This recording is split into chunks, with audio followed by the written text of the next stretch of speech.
د مهربان او بخښونکي څښتن تعالی په سپېڅلي نامه د افغانستان میډیا درنو لیدونکو سلامونه او نیکې هیلې مې ومنئ ستړي مه شئ همدا وخت مو په خیر هیلهمند یم چې د ژوند شپې ورځې به مو په خیر وي زموږ د ځانګړې خپرونې وار راورسېد زه عثمان محمدي درته وړاندې کوم خوشحاله یم او د ویاړ احساس کوم چې تر څنګ مې زموږ د هیواد یو ځوان سیاستوال او ولسپاله او وطنپاله شخصیت میلمه ده له ده سره به د پکاري ژوند او مرکه او خبرې اترې وکړو تاسو زموږ ملتیا وکړئ ښاغلی مرخیل تاسو ته هرکلی ستړي مه شئ ډېره زیاته مننه عثمان جانه خدای دې خیر درکړي مننه د راتګ څخه نړۍ مننه چې سره له بختیا او موږ ته وخت راکړله که اجازه راکړئ پوښتنې وپیل کړو د لومړنۍ پوښتنې په توګه که راته ووایې هر څوک په ژوند کې هیلې لري چې په راتلونکي کې به دغه شخص هم ښاغلی مرخیل ولې غوښتل چې سیاست ته راشي آیا دا مو د ژوند ارمان و د ماشومتوب او نه که د کورنیو ملګرو خوښه وه بسم الله الرحمن الرحیم ډېره زیاته مننه کوم مننه د تاسو نه چې تشریف مو راغلی او نن سره مرکه لرو هر څوک کوشش د دې لري چې یو ځانګړی پلان لري چې څه کوي او په راتلونکي کې باید کوم کارونه وکړي متاسفانه د افغانستان دا وضعیت چې په افغانانو باندې تقریبا 43 کاله متواتر جګړه تحمیل شوې ده نو زموږ هغه افغانان چې پلانونه لري متاسفانه په هغه شکل چې موږ ارمان لرو یا پلان لرو یا ارزو لرو چې هغه تطبیق کو په هغه شکل باندې نه تطبیق کیږي همیشه یو سکتګي پکې راځي یا هغه زمینه نه برابرېږي یا حالت نه برابرېږي یا فرصت له لاسه ورکو د یو عمده غټ معنی ده چې هغه اصلي موخه او اهدافو ته نه رسېږي نو کله چې زه په مکتب کې وم او د مکتب نه وروسته مو پوهنتون تکمیل کړ مدرسه کې مې هم درس ویلې نو د هغې ورځې نه مې اراده دا وه چې د خپلو ولسونو په منځ کې پاتې سم کار وکړم او همدارنګه هر هغه څه چې مې په وس او توان کې وي افغانانو ته یې وکړو ځکه زه په دې باور لرم چې د افغانستان جوړونه او د افغانستان د بدو حالاتو نه باسل دا د افغانانو دنده ده نه بهرنیانو ته باید منتظر سي او نه باید دې ته منتظر سي چې نورې راته وکړي دا به په خپله باندې کوو او دا مسؤلیت لرو د دې مور وطن په وړاندې باندې نو یو د دلایلو څخه دا ده چې پس له 15 سپتمبر نه چې کله جمهوریت یا په ټوله کې نظام له منځه ړنګ سو طالبان راغلل زما پاتې کېدل هم د دلیل هم دا و چې زما تعهد دا ده چې زه په هر حالت کې به د افغانانو په څنګ کې پاتې سم او همدلته ژوند وکړم او څه مې چې په وس او توان کې وي هغه وکړم ډیره زیاته مننه نو همدغه دلیل ده چې تاسو ته هم افغانانو د ولسپاله او وطنپاله شخصیت لقب درکړی ده د ماشومتوب دوره دې یاده کړه د ښوونځي دوره دې یاده کړه ماشومتوب چیرته تیر کړی ده او په کوم ځای کې وې څنګه ماشومتوب د ډېر شوق وې ارامه وې متاسفانه زموږ ماشومتوب د ماشومتوب په شکل باندې نه و نه هغه زمینه چې یو ماشوم ته برابره وي موږ ته نه و کله چې زما تولد شوی ده والده مې د خدای وبخي هغې به دا خبره کوله چې د تولد په 3 یا په 2 ورځ باندې په همغه زموږ کلي باندې بمبارد وسو نو هغه څه چې به په نړۍ کې موږ اول تنفس کړي متاسفانه هغه بارود دی د هغې نه وروسته چې کله انقلاب و بیا موږ مهاجرت وکړ کوزې پښتونخوا ته لاړو هلته هم هغه د شرایط داسې نه و برابر چې یو ماشوم ته په ټوله کې باید برابر واوسي د وطن نه لرې و مشکلات و اقتصادي ستونزې وې حتی مکاتب په هغه شکل چې باید موږ درلودلی نه مو درلودل نورې ستونزې وې اجتماعي ستونزې وې نه بلدیت و د کورنۍ مشرانو ته په هغه شکل چې باید یو کسب و کار و روزګار وکړي نه و برابر نو متاسفانه ماشومتوب مو ښه نه و زه کله کله ملګرو سره ټوکې کوم چې زموږ د نسل عموما انسان باید 3 مرحلې ولري ماشومتوب وي ځواني وي او زړتوب وي نو زه دوی ته وایم چې موږ 2 مرحلې لرو ماشومتوب لرو او زړتوب لرو اصلا زړښت لرو ځواني نه لرو ځکه څه مو ماشومتوب کې هغه ځواني مو د غم په غېږ کې لاړه سي او نور بیا په سپینګیرتوب او همدارنګه په زړښت کې لاړه سي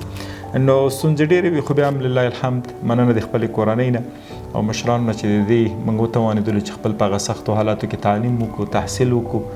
او بیا بیرته خپل ملک ته راسو په خپل ملک کې کار وکړو نن افغانستان کافي تغییر کړی ده بدلون یې کړی ده زه د هغې ورځې په هیله باندې یم چې نور افغانان ونه ځورېږي نور افغانان مهاجرت ونه کړي نور افغانان نورو ځایو ته لاړ نه سي محتاج نه سي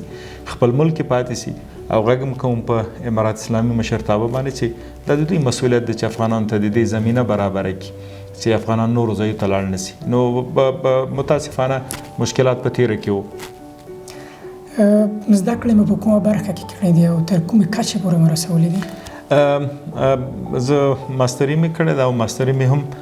د ایټالي هیواد یو د پوهنتونونو څخه کړې ده په انکشافي مدیریت کې او د هغه ترڅنګ مې دیني زده کړې هم کړې دي، مدرسې هم تللی یم، په مختلفو برخو کې په 5 ژبو باندې روانې خبرې کوم، نو تر دې کچې پورې. ماشاءالله تاسو زده کړو کچه هم لوړه ده، 5 ژبو باندې خبرې هم کوئ، ستاسو همت ته د صد آفرین وي. سره له دومره بوختیا او جنجالونو بیا هم د یو انسان لپاره دا ستره خبره ده. که راته دا ووایې چې هر انسان په ژوند کې له بېلابېلو خاطرو سره، جالبو خاطرو سره، بدو خاطرو سره مخامخ کېږي، خو زه به یې له بدو تېر شم. د ژوند تر ټولو جالبه خاطره د څه وه؟ هغه چې ته هر وخت په یادوې، تا ته د خوښۍ احساس درکوي او له ځان سره پرې موسکېږي. طبیعي ده چې انسان ژوند کوي او ژوند د خوږو ترخو نه ګډه یوه کتله ده. په ژوند کې خواږه هم وي، ترخه هم وي. داسې ډېر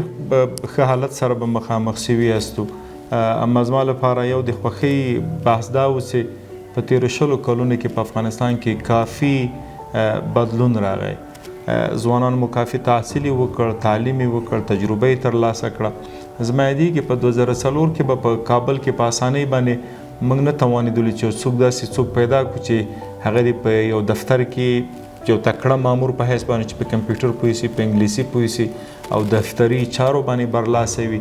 اما نن چې ګورو په هر کوڅه کې، په حتی په اطراف ولسوالۍ کې موږ تکړه ځوانان لرو چې هغوی کولی شي یوه اداره مخته یوسي. نو دا یو د هغه دستاوردونو څخه و. اما متاسفانه د 6 میاشتې چې ګورو بیا بیرته د ځوانانو وتل د افغانستان نه دا مو دردوي، خفه کوي مو. نو په همدې خاطر باندې د حکومتونو مسؤلیت دا وي چې ځوانانو ته شغل برابر کړي، کار برابر کړي او همدارنګه داسې زمینه ورته برابره کړي چې هغوی وتوانېږي په خپل ملک کې پاتې شي. نو وړې او غټې وړې او خوږې او ترخې خاطرې به ډېرې وي. نو اوس مې په ذهن کې داسې مشخصه خاطره نه وه چې زه درته ووایم، ځکه روزمره ډېر شیانو سره مخامخ شوي یاست. تاسو د ملي ثبات په نوم باندې یوه ټولنه هم لرئ چې ډېرې زیاته غړي لري. که په دغه ټولنه کې په ټولنې باندې راته وغږېږئ چې دا دی په کوم وخت کې افتتاح کړه، په کوم کال یې او په کومو برخو کې فعالیتونه کوي؟ واقعا ملي ثبات یو د هغو ټولنو څخه ده چې هم ډېره فعاله ده او د فعالیت ترڅنګ کافي غړي لري. زه مننه کوم د ټولو غړو څخه چې په دې برخه کې د دې نهاد ترڅنګ ولاړ دي او دا نهاد د دوی خپل کور ده. موږ تقریبا په 2015 کې په کار باندې پیل کړی ده، تقریبا 9 کاله کېږي او په ډېرو ولایتو کې مو څانګې دي. د هغې ترڅنګ زرګونه غړي لري او غړي خوشبختانه اکثریت باسواده قشر ده او ځوان قشر ده، خویندې ورونه دي. اوس هم د ډېر اجتماعي کار کوي، په ټولنه کې د تعلیم لپاره هڅه کوي، د رغون، د سمون او د پټوله کې همدارنګه هر هغه کړنه چې د نظام د ولس په خیر وي د هغه ملاتړ کوي او هر هغه کړنه چې ګوري چې ولس تر متضرر کېږي یا همدارنګه د ولس د ارمانونو سره په ټکر کې ده، هغه په ښه الفاظو په ښه کلماتو باندې په نظام باندې نقد کوي او همدارنګه د اصلاح لپاره ترې غوښتنه کوي،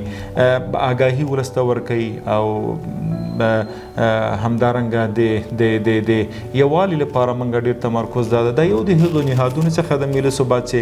دلته تاجک و، ازبک و، ترکمن و، پښتون و، پشهیي و، نورستانی، خور ورور موږ ټول سره راټول شوي یاستو، په ګډه سره کار کوو. نو ملي ثبات د ټولو کور ده، ملي ثبات افغانستان شموله ده، ملي ثبات په واقعي معنا د افغانانو له منځه راټوکېدلی نهاد ده، دا تحمیل شوی نهاد نه ده، نه کوم NGO ده، نه کوم فنډ. موږ په خپله باندې افغانان سره راټول شوي یاستو، دا مخته وړو.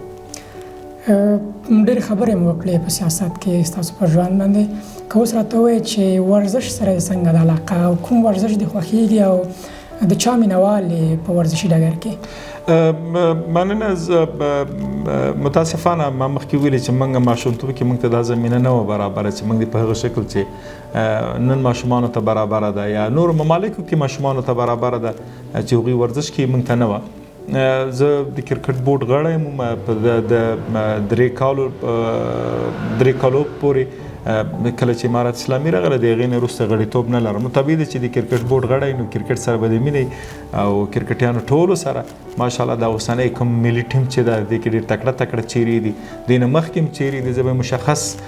نوم نه اخلم ځکه زیاتره مې دوستان دي شناخت ورسره لرم چې رانه خفه هم نسي. اما په ټوله کې زه د افغانستان په کرکټ ټیم باندې ویاړ افتخار کوم. فوټبال ټیم هم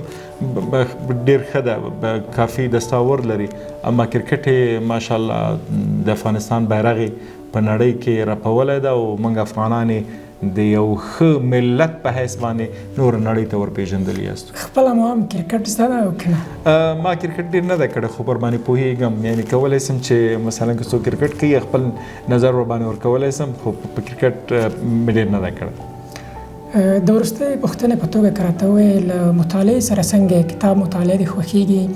او که لولې نو کوم کتابونه ډېری ولولې؟ او طبیعي کتاب خو د انسان یو دایمي ملګری ده، کتاب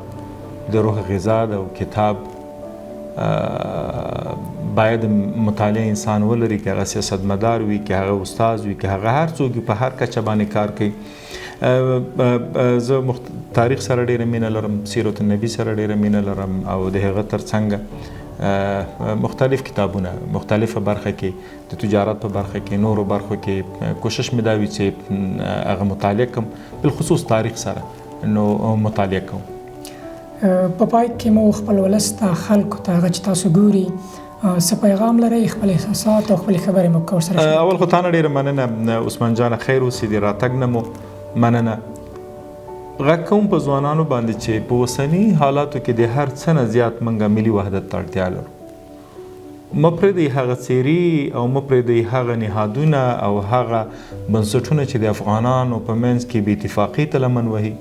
بدبختۍ ته لمن وهي او او او او او او د پردیو په لمسون باندې باید ونه غولېږي. د خپل د ملک د جوړونې کې باید دوی سهم ولري. همدارنګه هیله ترې کوم چې مه وځئ د افغانستان څخه. پوهېږم چې دلته شرایط ډېر سخت دي، پوهېږو چې دلته کار نشته ده، پوهېږو چې دلته ستونزې مشکلات شته ده، د تعلیم و تحصیل په برخه کې به ځینې ستونزې مشکلاتو سره دوی مخامخ وي،